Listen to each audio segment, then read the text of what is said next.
and welcome back to my blog. Tea Leaves by Francis S. Drake, Part 12.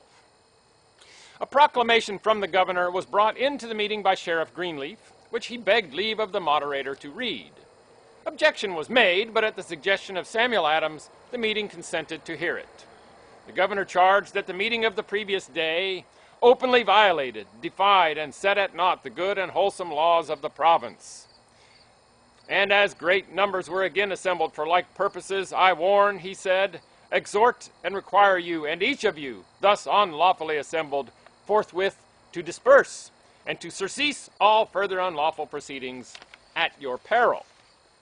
The reading was received with general and continued hisses, and a vote that the meeting would not disperse. Mr. Copley, the son-in-law of Mr. Clark, inquired whether the meeting would hear the Messrs. Clark, and whether they would be safe while coming to and returning from the meeting, and whether 2 hours would be allowed him in which to consult with them. The request of Copley, who was sincerely desirous of effecting a peaceful solution of the difficulty, was granted, and the meeting then adjourned until 2 o'clock.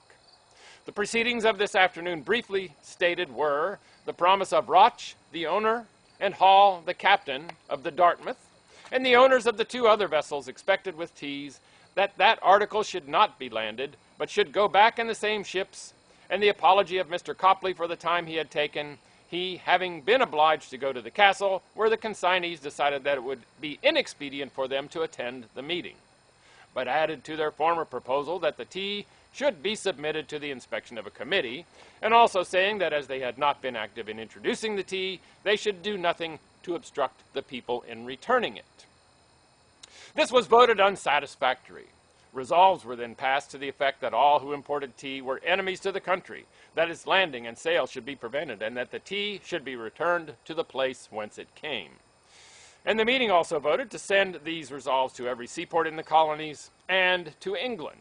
The Committee of Correspondence was charged to make provision for the continuation of the watch, and the brethren from the country were thanked for their countenance and union, and desired to afford their assistance on notice being given, and it was also declared to be the determination of this body to carry their votes and resolves into execution at the risk of life and property. Speaking of this meeting, Hutchinson says, a more determined spirit was conspicuous in this body than in any of the former assemblies of the people.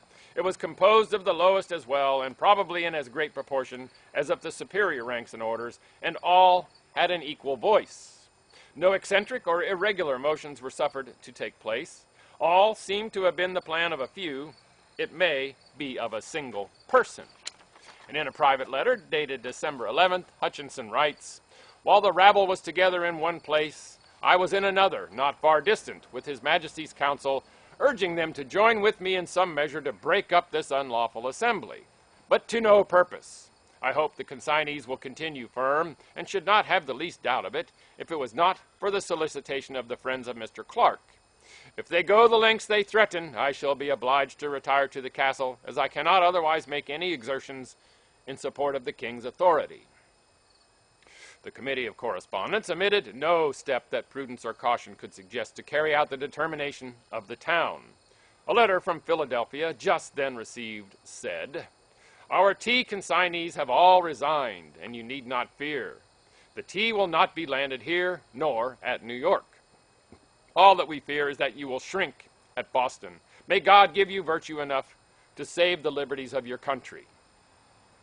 A second and third vessel soon arrived, and the selectmen gave peremptory orders to prevent clandestine landing of the tea, and directed them to be anchored by the side of the Dartmouth at Griffin's Wharf. One guard answered for the 3 vessels. As the time drew near for the landing or return of the tea, the excitement of the community increased. Where the present disorder will end, wrote Hutchinson, I cannot make a probable conjecture. The town is as furious as in the time of the Stamp Act.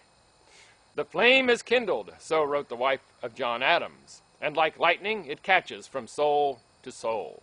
My heart beats at every whistle I hear, and I dare not express half my fears.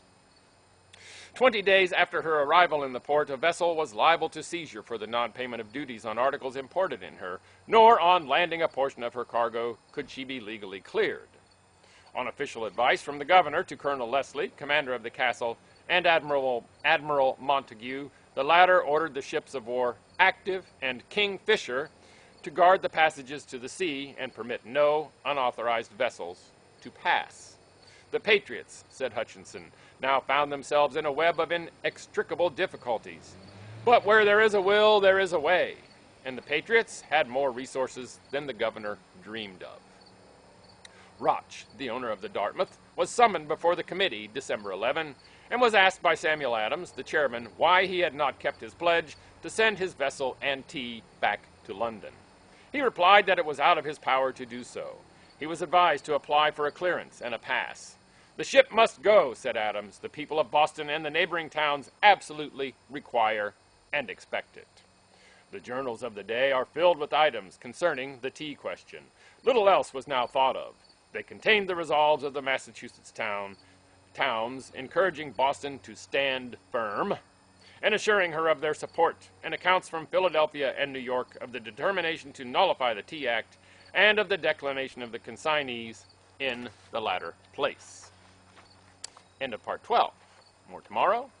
Make it a great day, and bye for now.